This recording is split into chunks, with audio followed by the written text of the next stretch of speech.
Hello, everyone. Welcome to the Thriving in Motherhood podcast. I'm here today with Monica Packer. Welcome. Thanks for having me back. Yes, It's so been a long time. it has. So quite a few years ago, Monica was on the show, and we heard all about her story with you had four kids at the time, Mhm, and we talked about just your struggle in early motherhood and how you found yourself again through this power of a do something list. And I love it. And since then, though, you have had another child. You have learned so much about habits and time management and continuing to grow a business and just thrive in different areas while also having a baby and going through survival mode again. And so I am excited to talk with you today about how some of these principles from the past and the things that you've learned have really helped and shaped you as a mom, mhm. and a woman who does awesome, incredible things in very many areas of your life. Oh, thank you. I'm here just for that little boost. That was a good boost for me. But no, yeah, I'm excited to chat about all these things. Hi, I'm Jessica Jackson, and this is the new way to thrive in motherhood by leaning into who you are, what you love, your unique family situation, and personal mission to create a life that you actually want to live. I want to invite you to join me in saying no to the life of the exhausted supermom, burnout, victim thinking, being pulled in so many directions, suffering through survival mode, or being lost in motherhood, and say yes to building strong families and moving forward on our greatest goals in order to create a fulfilling life that we are excited to wake up to each day and become a soaring mother. This is the Thriving in Motherhood podcast. I want to take just a moment and share a free gift that I've created for you called 3 Secrets to Do More of What You Love Without Hiring a Babysitter. This workshop is available for you to go watch right now and start taking action on so that you can do more of what you want to do, more of what's on your heart, more of what is important to you. With your children at home. You don't have to wait for them to be in school or for you to have loads of time. There are ways to start moving forward right now. And you can check that out at thrivinginmotherhoodpodcast.com/workshop. All right. So why don't we just start with you introducing this idea again of what is this do something list so we're all on the same page today. Mhm. A do something list is a practical push to find fulfillment in your everyday life. It is a list that a lot of women make at the beginning of a year, but you can make it anytime and it can be for any part of a year, whether that's a literal season like winter, fall, spring, or just for the remainder of a year. And it's separate than goals and resolutions lists.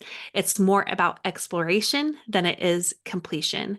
And the first list that I made when I was about to turn 30 truly changed my life. And in ways that I didn't fully understand until later, as we all do with hindsight bias. But it's also gone on to bring life and joy and fulfillment and me to my life every year since I've done it. And it's gone on to help change the lives of hundreds of women. And that's not hyperbole. These are literal women that I hear from and see and witness the changes that they are going through. Because what the Do Something list does is in the exploration of fulfillment, you pick up these threads of yourself that have been lost and frayed for a long time. And then you weave in new threads of yourself that you've been always wanting to explore and try out. And as you do that, you weave together this person, an identity of who you are. And as you have that person, you're able to bring it to every other part of your life. And that's where a giant trickle down effect happens. And some surprising results that aren't even on your list are going to happen. For me, that included becoming a goal planner again, getting into habit formation, which I never had planned to. It also involves trickle down effects of me being a better parent, a far better parent than I was before. So that's kind of the nutshell, but not so nutshell version of what the DSL is. A do something list is about doing something, not all, not nothing, and how it's affected and changed my life and so many other. Well, I think that's so powerful. I often talk here about this 5-step path from surviving to thriving. Hmm. And the fourth step is exploring. And I think your do Yeah. something list is just like this amazing tool that people can use when they're like, well, I don't know what I want. I'm like, that's the point. Great. What are you curious Yes. about? Like, just try it. And I love how you've created some structure to it and a name and gave it an identity to that process of just trying things out to figure out what you like and to see what sticks. I'm like, throw it and see what spaghetti sticks to the wall, right? It's weirdly fun. It's also very motivating. I One of the biggest tips I have with the do something list is you need to make it visual, like literally hang it up somewhere you're going to see often. And even if you're like I was in 2023 and you don't really get to your list very much initially or as consistently as you like, the times you do and you're able to check things off, you kind of create this momentum wave that you're able to ride, and you're able to do more, or you're able to get more clarity, or you're even able to cross some things off your list that you don't want to do anymore because you're realizing it was a should anyway to begin with. There's a lot of movement that happens with it. Okay, so next two questions. First of all, can you give me like 10 things that you had on your do something list over the years? And Yes. then, or if you've got it handy more, just read them. I just want to hear what this looks like. And then the second thing is, where do you have time for this? Because I think probably one of the big Mm. questions is like, okay, that's great, but like I'm running a household and I'm running a business and I'm homeschooling my kids or whatever, everyone's got their own list, or I've got little babies and I'm drowning and just trying to make it through the day. Where do you find time for these extra things? So you saw me looking around because I was just about to finalize my list and like write it all prettily, for me hanging it up, but I left it downstairs. So I do remember some things and I will share them, but I'd actually like to answer the second question first Go for it. because I think it will give you clarity on what a do something list and what it is not. And Okay. that's actually where we're going to start is what it is not. We've talked about it's not goals. It's not resolutions. It's not about meeting metrics. It's about exploration. It also is not about shoulds. So, what I help women do is you first start with a lot of reflection on different parts of yourself that you want to bring back to your life, like we talked about. You also reflect on different things that you've been wanting to try, the things that you find yourself thinking, I wish I could do that, or wow, it's so cool that they're doing that. I wonder if I could, kind of the things you get curious about. And you brainstorm a list, and from there you finalize. And the reason I'm bringing this up is because there are things that are right for you, but they're not right for your season. And that's where the timepiece comes into play. Is yes, it is possible for you to create a do something list that pushes you to do things differently, to do something, but not in ways where you are paying prices that are too high for you to pay within your current season. So you can honor what are my time constraints? What responsibilities are really ever present right now that I need to prioritize more? Is this my year of going full out? Is this my year of just making sure I am prioritizing my creativity or prioritizing my rest? Is this a year where I need a lot of adventure to get out of the house? Or is this a year where I need to explore being in my little cave? And that's where the season comes into play. With the timepiece, as you're honoring both what your wants are and what you want to explore and what you're curious about, what you want to find fulfillment through, and you're even just finding out what is it? Because that was what my first list was. Like, what is Monica? What am I interested in? Who am I anymore? And exploring that in a fun way helped me so much. But beyond that, finding the time for it, one, it does need to be a little bit of a push, but not a snap. It's just like any kind of rubber band, right? When you have a rubber band and you're gently kind of stretching it out and you do it enough and that rubber band can stretch out a little bit. Its capacity grows. Its ability to create and find time and space for things grows as it's gently stretched. But if you stretch it too much and too fast, that band is going to snap. It's the same with your time. With the do something list. So we want to make sure your do something list matches your season, and that we also know that with your first list, especially, you want to start small and doable ways of exploring that fulfillment so that you can gently stretch this part of yourself. And you're going to find maybe more time and more capacity, or you're going to find this is just enough time for my season. Maybe you'll find more ideas that you can add to your list because it's a living document. It's allowed to change. You're allowed to add things. You're allowed to take things off. You're allowed to not complete every single item. In 8 years, I've never completed a full list, and that's been the point. But as you're doing that, you'll find what works well within my time frame. Now, the push part does matter. It will be a stretch. It will be different than you're typically used to prioritizing yourself. Now, I know you do this within your membership for self-care habits, right? Like it will require a little bit of you doing something differently to support yourself in ways that you need, but are also different than what you normally do. And that's where the doability comes into mind. Like start with the funnest thing on your list that also seems doable. Maybe that's going to a play So maybe that doesn't mean every single week you're going to this giant affair, you're leaving the house, you all have to have childcare, you have to make arrangements, and it takes a lot of time and energy. More, it's like one time this year, I'm going to go to a play. I see that one coming up sooner rather than later in the year. So that's the one I'm going to prioritize first. Or maybe it fits into your current life. One of the items on my first list was to try 20 new recipes. And since I already cooked, it was a way to add what I love about cooking, like trying new things and being creative with it, to what I already do. And I counted trying a new type of oatmeal. Like it wasn't like it had to be elaborate stuff. It was trying 20 new recipes, period. If it was new, it counted.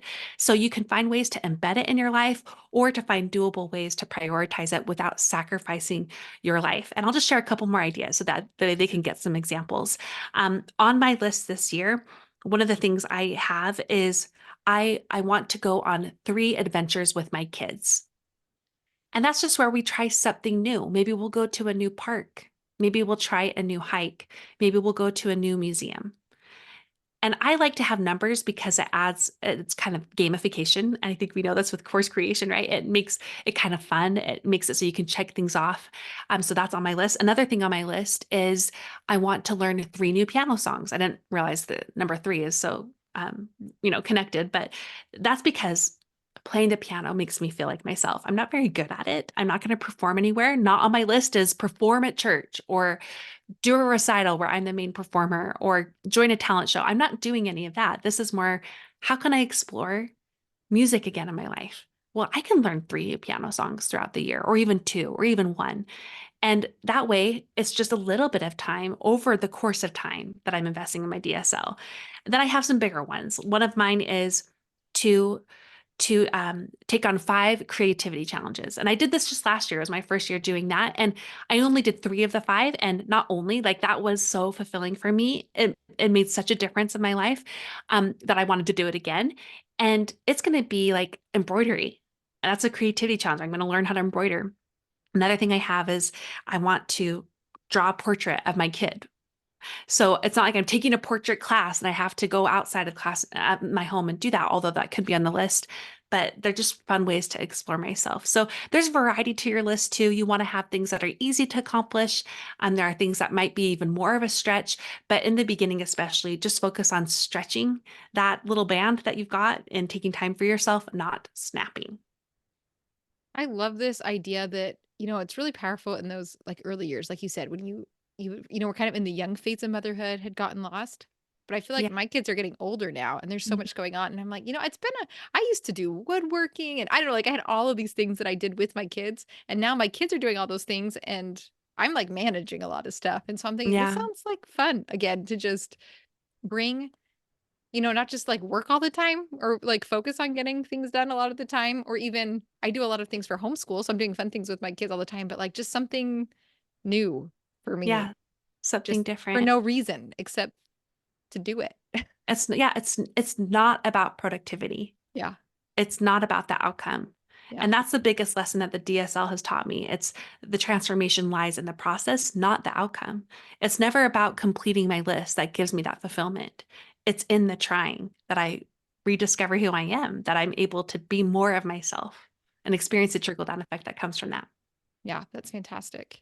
Well, and I just talk with so many moms that need this, that are Hmm. missing this, just that reminder that it's okay to be creative. It's okay to, I don't know, that take up space, right? Like to Yeah. do those Especially things. if they're out of practice with Yeah. hobbies or if we said, if you had a day to yourself, what would you do? And they don't know the answer, that's where they should make a do something list that will help them find out the answer. Yeah. That's fantastic. Well, and I think the other thing too, and this wasn't even such much of a thing when you started your do something list, but just the pervasiveness of cell phones, technology, access to wasting time on media. And we talk a lot about like digital minimalism, or, scaling back or getting rid of a smartphone. But this is like a lovely way to fill the void, right? With like Yes, your pairing that with your technology goals. that's been a surprising trickle down effect that I've actually heard quite often. I literally have women telling me, I'm on my phone less. And it's because you have something to do that is fulfilling and also gives you a break, but also because you're more fulfilled in general. Like you're not working from such an empty cup, that you're trying to fill it the void with other things. Although there's some of that too. We're all human for sure. Yeah. Yes. It's okay. This isn't about being perfect. No. It's the antithesis of that. Okay, so how does this fit into like taking care of, like, you also do habits, right? So how does this fit into, it's like you seem like they're almost like the two polar opposites, right? So how does a world of habits fit with a world of exploration? Mm-hmm.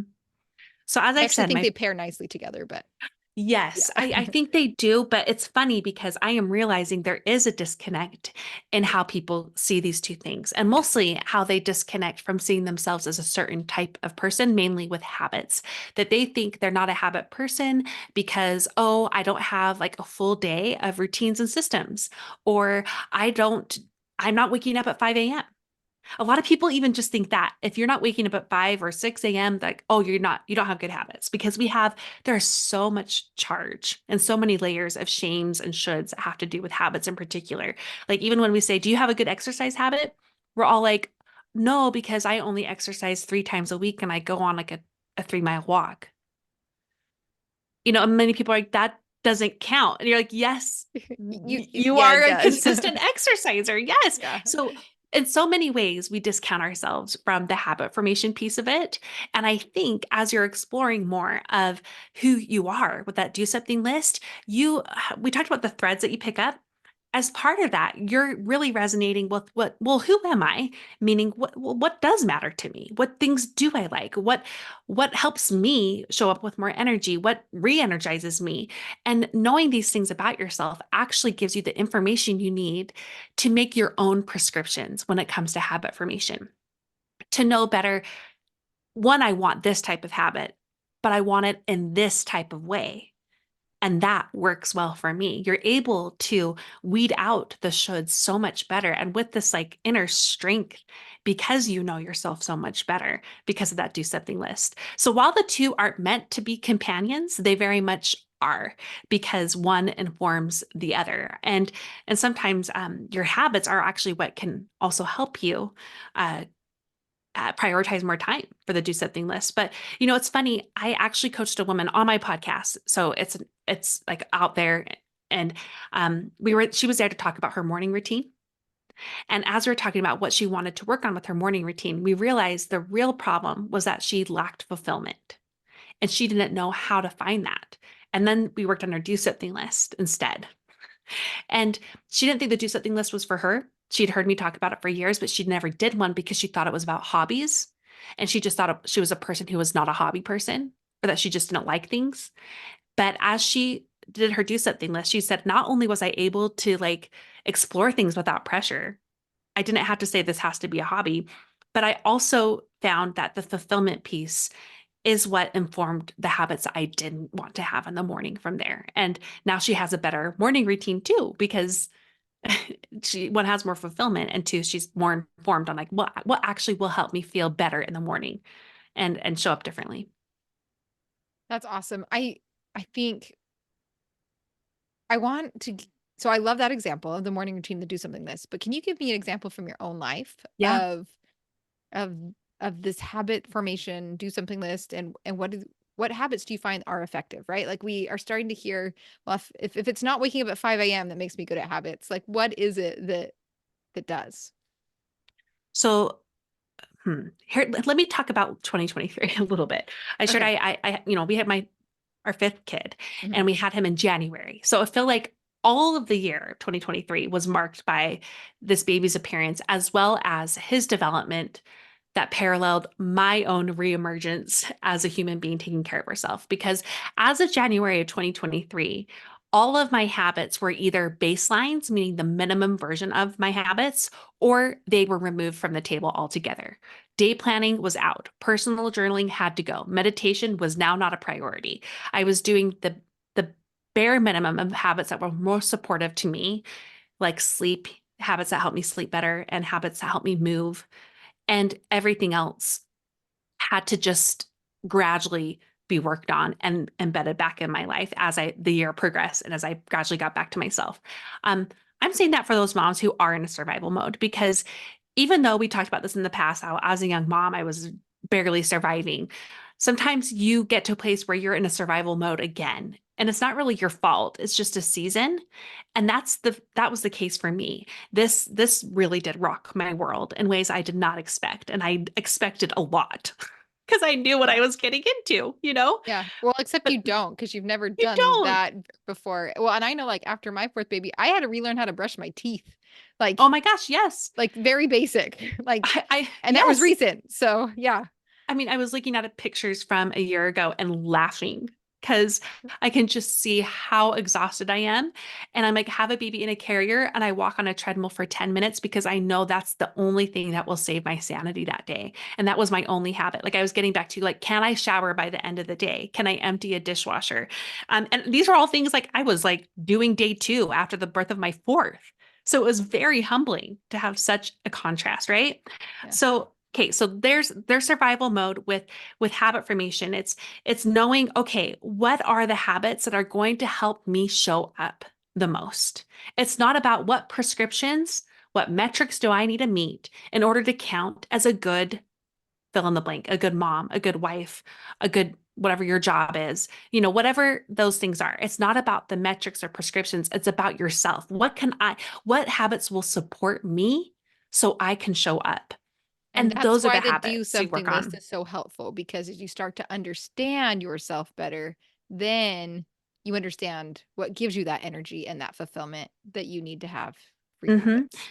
And in this case, because I've had that knowledge for a long time. Yeah. This survival year that I had was really challenging, but I'm also really proud of how I moved through it because I had that self-knowledge that I didn't have as a young mom. I was able to release the things that I would have felt guilt about years ago about releasing. And I was able to better prioritize the few things, those especially important habits and ways I was getting help that were actually going to make a difference for me and in ways that would work for me too. In ways that I was like, I'm not meeting the metric of what a good exerciser looks like, but this is what is going to help me with exercise in this way that is going to make me feel supported enough to show up to the survival mode better than I would have. And so the two didn't necessarily go together in informing 2023 for me specifically, but it's only because I feel like I've done this for so many years with the do something list. I already had that knowledge. But I will say what the do something list did for me in a survival year was it brought me to my life again and just those small examples. And it was honestly sourdough. Like sourdough, I feel like saved my 2023. Now, that was just one item on my list, like make 5 new sourdough recipes. I think I ended up making like 15 or so because that was the thing I was able to find the time for. I crossed off other things on my list. Like I never went to an adult ballet class that I really wanted to and I had on my list. I didn't, what's another thing I crossed off? I didn't host a painting night with my friends even though I thought that was doable. One painting night with friends, that's doable, turned out to not be doable for my 2023. So I leaned into sourdough and every time like I just would roll a dough or I was painting sourdough. That was one of my things I did with my creativity projects. I just in that little bit of time felt like more of myself so that I could then in turn show up better for my habits and for my people. It just kind of became part of this big cycle. Yeah, so what you're describing to me, I feel like one of the things we discount as moms is that one of the reasons why it's so hard at the beginning is because you have a very long list of skills that you need to learn. Not just Oh, about knowing yeah. yourself, but like there's so many skills. But once you've learned those skills, they're with you. And so hmm even though you had a hard year, you already had skills for how to manage your mind. You had skills for how to manage Yeah. your time. You had skills to know your habits that matter. And so it's like you can return to those things, even if it is, even when you have to set them down for a while, you can come back to them. And so I think that's why one comparison is horrible because hmm we all learn things at different times in different ways. But I just love that you had what we call it like a thriving mindset. Like even though it was so Mm. hard, you knew what mattered and you could put your energy and time toward there. Even though I'm sure there was loads of ups and downs and hard days and the discouragement and the exhaustion and all the things that come with survival mode. Oh, yeah. I would say it was one of the most overwhelming years of my life. But when I said I was very proud of how I moved through, I think the thing I'm most proud of is the level of compassion I was able to give to myself. That was the biggest difference is I was able to insert that compassion and just kind of mother myself along through it. Like it's okay that the only thing you got done today was that you showered at 5 p.m. and you went for a 10-minute walk. And that's okay. You're Okay, going to be so okay. we'll maybe end on this because I feel like this is crucial for anyone in a hard season. But how do Mhm. you get there? Because if someone just says, "Okay, great, I'll start saying that to myself," but you don't really believe it, it's not helpful. So Mhm. what had to happen in your mind to go from the unrealistic standards, expectations, guilt, shame, beating yourself up, whatever else you want to insert into that list that we're all comfortable, familiar with, to having true compassion that you actually feel? Mhm. Oh, I get this. I get this game really well, especially as someone who I'm part of my story is recovering from eating disorders. And now I'm, many years into that recovery, but that whole process of trying to learn a new way to think and then actually believe the thoughts, and then actually feel different and then actually act different, it's a process. And this is where I'll say, I'm not a therapist, but an acceptance and commitment therapy model has been helpful in addition to like the thought management is knowing that part of it is accepting that you may not believe it or feel it. It's accepting things as they are, but still being committed to acting the part. And that may seem difficult because so much of what we are told, and I think rightfully in many ways, is that mindset matters so much, and it does. But we often think, well, if I change my thoughts, then my feelings will need to change, and my actions, boom, boom, boom. And it's often not like that, especially if you're not in the practice and you haven't, and your brain cells haven't been rewired, and the pathways and all those kind of sciencey things. If they haven't been rewired yet, it's going to take a while before you actually feel it, before you actually believe it. So instead, you accept, I'm telling myself this, even though I don't feel it. And I'm going to keep telling myself this. I'm going to keep noticing when the shame comes in and the frustration, when the self comparison is driving the boat, because that's what I found was what I struggled with the most, being like, how was this so hard when I did this so much better? Like the last two babies I had. Like, what's wrong with me? Right. So it's catching the thoughts, inserting compassion instead, and acting the part, even though I didn't believe it yet. I'm just saying it's okay that you're frustrated. It's okay that you are comparing yourself. You are in a different place. You're in a different body. Your kids are doing different things. There's different challenges. Let's do this today instead. Let's take care of yourself in this small way. And so there's the combo, right? Of of trying to work on the thoughts and acting the part and trusting that you'll prove yourself wrong eventually because it will happen. That's where belief in the process is so powerful. Small wins build over time. And that has never been truer for me than with my ability to change the way I'm thinking and viewing myself and then my behaviors that follow. That is so much wisdom right there. And I think it also, like, often it's easy to let your feelings drive your behavior. And therefore, if they're not feeling the way you want, it's just easy to just not make those changes. But I think another way of looking that I just have been thinking about it recently is like character, right? Character is Mhm. doing what you said you were going to do or what you believe is the right thing to do, whether you feel like it or not, no matter what the circumstances are. And so I think sometimes learning to apply that to even taking care of ourselves, like I am the person that is committed to myself and I'm going to learn to do Mhm. this, can make a big difference. And that's where you can really rewire that identity piece too, right? It's they go hand in hand. The way that we look at ourselves changes the way we behave. The way we behave changes the way we look at ourselves. And that cycle can be used to spiral down or it can be used to spiral up. And part of the spiral is not a perfect spiral. It's going all over the place. Like you can still be spiraling up and it'd be hard for you one day. You can still be doing better and you not like catch that negative thought right away. Or the numbing behavior still is popping up, but you're still spiraling up because you are aware of it and working on it. It's a difference. Okay, so what is, for someone getting started with this, what is a good tip, process, practical? Like, how do you start implementing these ideas? I would say if I was listening to this conversation, uh, back in my survival mode as an early mom, or even just this past year, I would still feel pretty overwhelmed. Because even though this advice is so helpful, it's still a lot. So if I were to say one piece of advice to start with, I would say make your top priority, or at least have on your list that you are caring gently for yourself. And that's the whole purpose. So whether you create a do something list that has 5 items on the list, or you work on getting to sleep better at night, if you have the whole lens being, am I taking care of myself? I think that's going to steer the ship much better than if you're thinking, I have to have this checklist of things to do in order to get there. Just start by thinking, how can I care for myself better? We will end there. I love that. Thank you, Monica. Thank No, you for thank your you so time. much. Yeah, and sharing your wisdom. And it's so fun. I've done a few of these now where I interview people many years after the original interview. And it is always so just inspiring to see the growth because I get 2 data points, right? Like you saw everything in between, Yes. but I get 2 data points. And I will just say, like, the level of depth and compassion and wisdom that I would say you brought to this conversation compared to 5 years ago, not that last year's, that conversation wasn't wonderful, is just humbling. And it's just Mhm. beautiful and amazing to see with the ups and the downs, the hards, so much learning and growth comes from it. And it creates something absolutely beautiful. Oh, well, that means so much to me. I mean, that's something I'm really going to let sink in, especially after a year where I felt like I didn't make progress. It's nice to see, like, no, you have. Yeah. It's just deeper, Yes, deeper and less showy. And that's more okay. internal. Yep. Yeah. But Hmm. that's the most valuable because that, It is. yeah, it's a winter year, right? Yes. Yes. Yeah.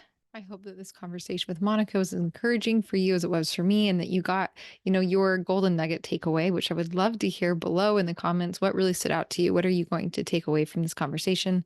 If you want to connect more with Monica, you can do that at a workinprogress.co/DSL. The link will be below so that you can work on getting a training about your own do something list. And I am so grateful that you're here and that we get to start having these conversations and interviews with people again. I've missed doing them. And so I've got quite a few more queued up because I just love learning from other women. And I know you do too. So stick around and I'm excited to share another conversation with you next week. Today, I'm excited to share with you about the Made to Soar Next 90 Days program. It is a self-paced online course with lots of interaction from me that has transformed the lives of women from all around the world as they have learned to build unique family systems that support them in their own unique life circumstances, that allow the necessary and essential things of life to get done and leave time and energy to do what matters most to them. I'm going to let some women who have been through the program tell you a little bit more about their experience now. Mucking through the day was just survival. And then it was like the thought of trying to do anything extra was like, well, that's just never gonna happen. I think with Made to Soar, I don't know, I was probably hoping that it'd be the magic book for morning. I mean, we had no systems in our house. I, I mean, we had no routines. Like we were, how can I infuse meaning into my life?